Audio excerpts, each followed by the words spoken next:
Claire from Floral, and today I'm going to show you guys how to make a bridal bouquet. To start off with, we need to gather our supplies. So today I'm going to use pruners. I have dedicated scissors for cutting ribbon. I have zip ties, and I have a ribbon. You'll want to watch my other YouTube videos on how to prep your flowers before you start arranging. Today for my bouquet, I have a variety of eucalyptus here. I've got baby blue, I've got silver dollar, I've got parvifolia, and I've got novia roses here, hypericum berries here, white statice, mini carnations, and I've got ranunculus. I have another video on how to decide what flowers you want to put in your bouquet, so if you are at a loss what to put in them, you can always watch that video. So the first thing we're going to do is start with our greenery.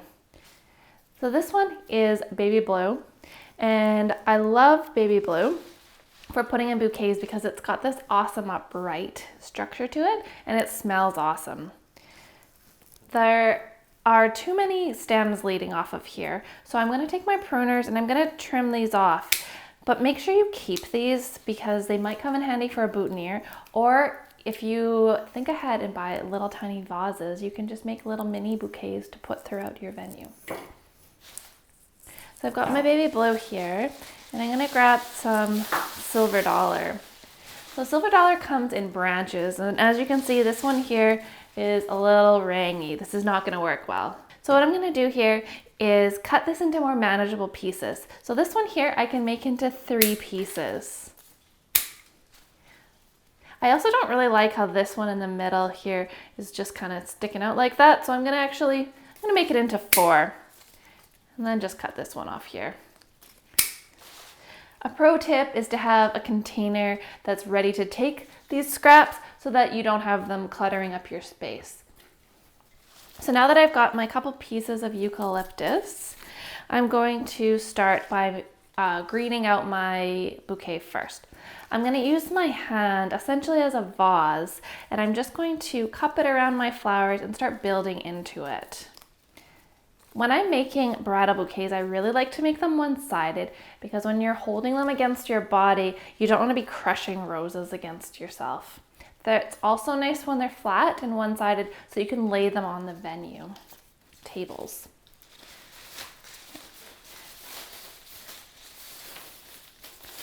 So I've got my silver dollar here. Got a couple pieces here, and just remove any sort of leaves off the bottom here because that'll get kind of bunchy inside your bouquet.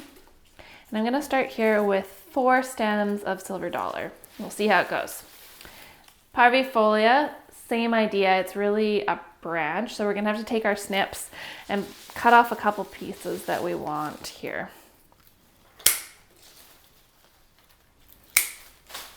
Doing the same thing as before, taking off these leaves that are on the stem, just cleaning off these stems.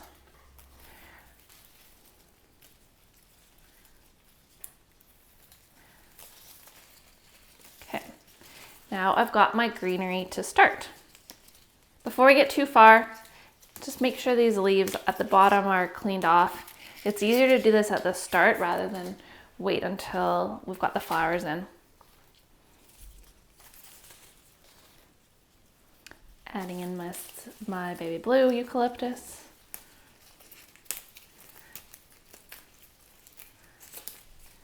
Okay, now we've got a good start for greenery. It's time to add in the flowers. So the flowers you're going to add next are your biggest flowers, your volume flowers. So for this bouquet, I'm going to be using roses as my volume flowers. Again, removing all these leaves that are on the bottom.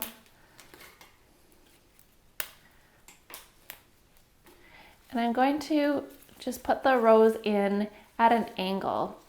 Flowers look best if they have a variety of heights, and if they're not, all just sticking straight up. So I'm going to add in these roses at an angle here to the side. When you're deciding how many of a thing to put in, it's always better to go with numbers like 3, 5, 7. It's much more appealing to the eye than going with singular flowers. I've got the 3 heights here, and I've got my roses so far. Now I'm going to start adding in some more accent flowers. This is my ranunculus. You might need to wire them, because ranunculus can be super delicate. And it helps to actually arrange in front of a mirror. That way you can see what you're doing and kind of adjust as you go. So I'm just adding in 3 ranunculus here. Ranunculus is super delicate and it might need to be wired. If you don't know how to wire, check out my other YouTube video where I show you guys how to do that. All right, it's time to start adding in my more accent flowers. So I've got my mini carnations here. Don't ever feel like you have to go with what is on the stem. Like, this is a lot of mini carnations. So if this is just overpowering for you, you can just pull a few off, keeping them, because we might use them in our little mini vases later or use them in our boutonnieres. But I just don't feel like this many carnations is going to suit this bouquet. It's a lot. So I'm gonna look at my bouquet now and just I can put my flowers up to just see like where it would make the most sense to kind of put them without committing. So I think I like it back here. And you're just holding your hand kind of loosely like a vase, so you can just kind of put the flowers in. And you don't ever have to worry about committing. You can always kind of move things around, but you very rarely actually need to start from scratch. You can always just kind of tweak things as you go. So as you can see now here, like these ranunculus are kind of crowding this rose. So I think I might move this rose like back a little bit. Maybe move this ranunculus. You can always just kind of play around with it and see how it goes. There, that looks better. This is the same idea here. Way too many white carnations, so I'm going to pull them off just so I have a more manageable amount.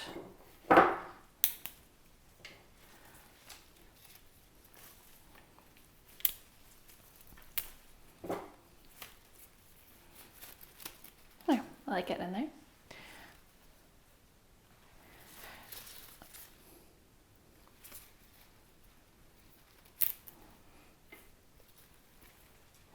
Okay, I think I'm going to add in some texture now with these Hypericum berries.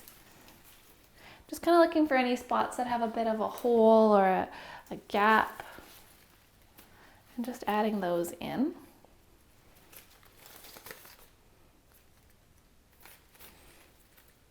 If you're wanting to fit something kind of in the middle, it'll go in easier if you just kind of do a little bit of a twist here. This eucalyptus is really, really rangy, so you can kind of pull it out, move it back.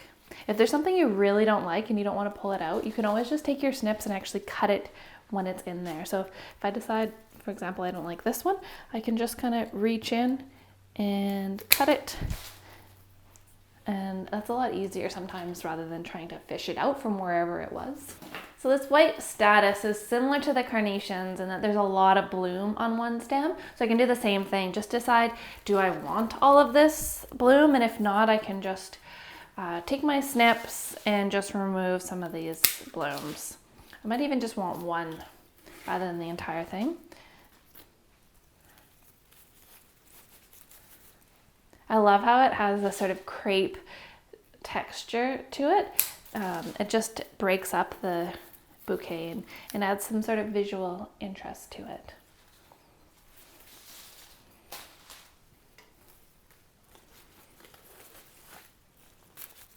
You can see here this Hypericum just kind of got stuck down in here, and that happens as you arrange. So it's just always an exercise in kind of moving and removing and rejigging. Nothing is really set in stone here. It's starting to look more like a bouquet.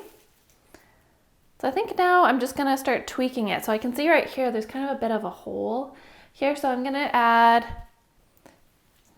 maybe some more status to try and give it a little bit of height back there.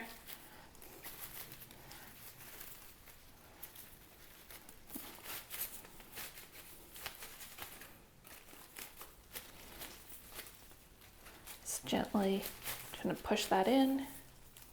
When you're making these, your first one is going to take you the longest. That's totally normal, and then you'll kind of get the hang of it. When you're trying to decide how big to make your bouquets, you should generally make the bride bouquet about 30% bigger than the bridesmaids. And I always like to reserve some kind of special flowers for the bride bouquet. So maybe the ranunculus goes in the bride one and it doesn't go into the bridesmaids. It's kind of up to you, but I always like to make the brides ones a little something special. So I've got kind of a bit of a hole right here. So let's see if I stick some carnations in, that'll help fill it. Definitely does, but same thing, need to take less. So this is why it's a great idea to buy some little vases. Now you can see they're super short, but if you buy some just kind of 2-inch tall vases, those are going to be perfect. And that can go on like your bar or in the bathroom. Yep, that definitely helped fill that hole. The only thing now I think I'm going to do a little bit with is right here. And I might even add in a little bit of more silver, or sorry, baby blue. And let's add that there. And then maybe one more ranunculus kind of coming up from there.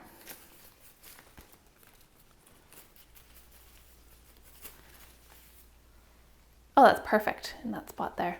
I think I need a little bit more greenery.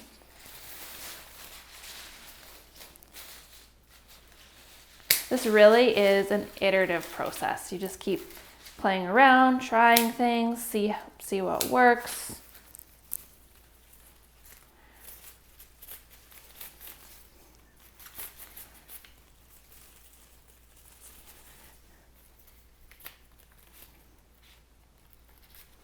There, I like that now.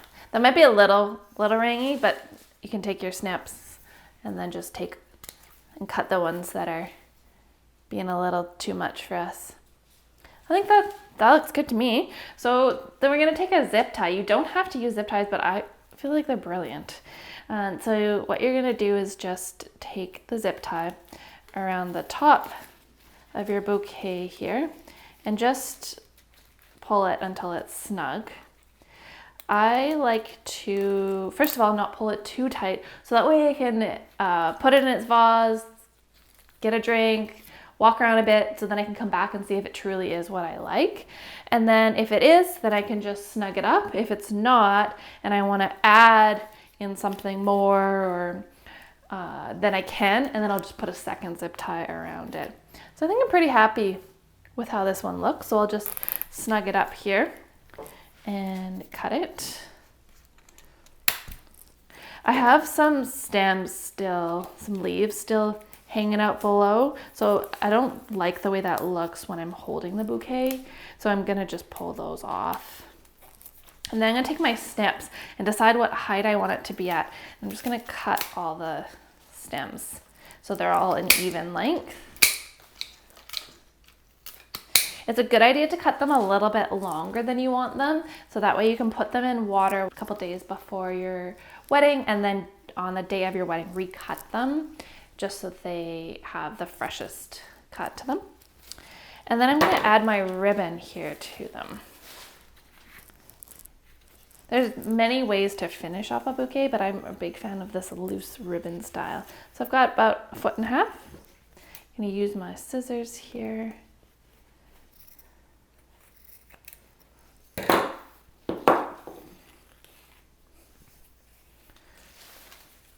And to tie this, I'm going to start from the front. I'll cross in the back and then just come to the front and just do a simple knot. That's kind of how I like to do it, but there's obviously many ways that you could finish it off. I think I have a little too much stem here, so let's just shorten these up a bit. This one here, it does not want to cooperate with us, so we can just, if you have ones like that, just cut them off higher. They don't all have to be the same length. So now I'm going to put this in a container full of water so that it stays hydrated until the wedding. You can make these the day before or even 2 days before your wedding. They Flowers are definitely hardy, so you don't need to worry about making them the morning of your wedding. And then you're just gonna store these in a cool area like a basement or a spare bedroom. You definitely don't want to refrigerate them. So that's all there is to it to making a bridal bouquet. If you have any questions, comment below and visit ufloral.ca for your DIY flower needs. Thanks for watching. For summer is for falling in love.